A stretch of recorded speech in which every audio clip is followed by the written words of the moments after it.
po siya nag-drugs na 1 beses, hindi siya nag-drugs na 2 beses, hindi siya nag-drugs ng 3 beses, tapos ng babae, tapos ng casino, etc. Bro, question. Si Bes po kasi, di ba inamin mismo na nagtinda po sila ng alak hanggang sa bago po siya pinagpahinga. Kasi po ganito po yun, mga kapatid. Hindi naman po araw-araw mayroong mga kapatid na pumupunta sa Brazil. Di po ba meron pong mga pasalamat po doon na ang mga kapatid pumupunta po doon. Kaya when the time na pumupunta yung mga kapatid, pinapatago po ni Brother Eli yung po mga alak. Yung po yung totoo po doon. Tanungin nyo man po yung mga nasa Brazil. And ako po, nagsasalita ako, I do not hide my face, my identity.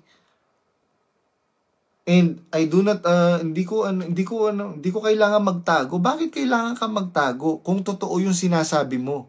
Yung mga nagtatago na yan na nagsasalita, what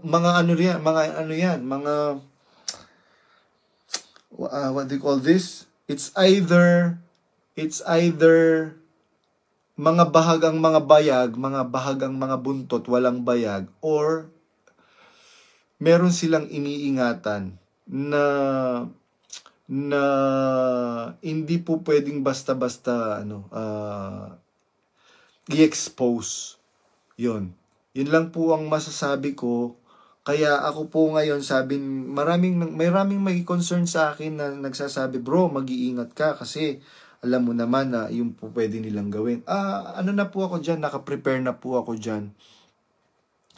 Lalo lang nilang papatunayan na talagang hindi na sa Diyos ang MCGI pagka gumawa sila ng aksyon na hindi maganda.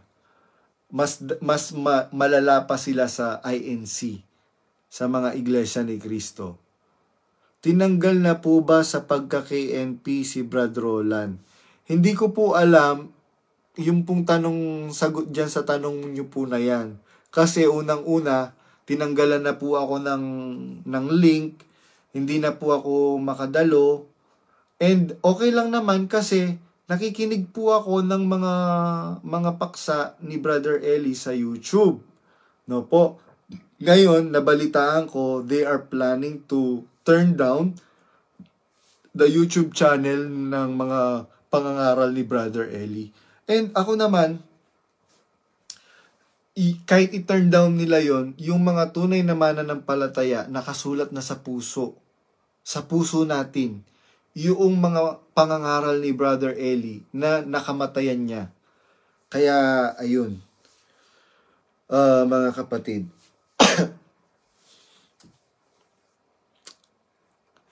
Tapos merong tumawag sa akin kanina na kapatid, ayaw niyang magpakilala. Sabi niya, Brad Badong, pinapa-block ka po sa akin. Sabing ganyan. Ang sinabi ko dun sa manggagawa, bakit ko siya iba-block? Kilala ko yan. Hindi naman masamang tao yan. Yun. Kaya magpa-block na kayo ng magpa-block, tatawanan ko lang kayo kasi yung mga kapatid na nakakakilala sa akin, hindi ako iba-block. At saka, ito po ang nakaka-touch. Maraming nagme-message sa akin, Brad Badong, hindi ko po kayo kilala personally. And I think and I know that you don't know me as well personally. Pero, naniniwala po ako sa mga sinasabi ninyo. I can feel the sincerity with all of the words you are telling us. Sabing ganyan.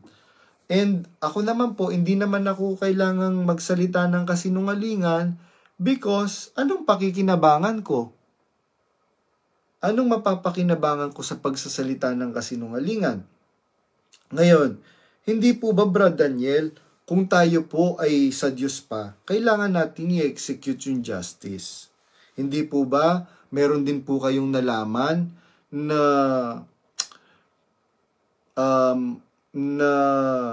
babaeng may asawa at lalaking may asawa, como yung babaeng may asawa, siguro nagkukulang siya sa kanyang responsibilidad sa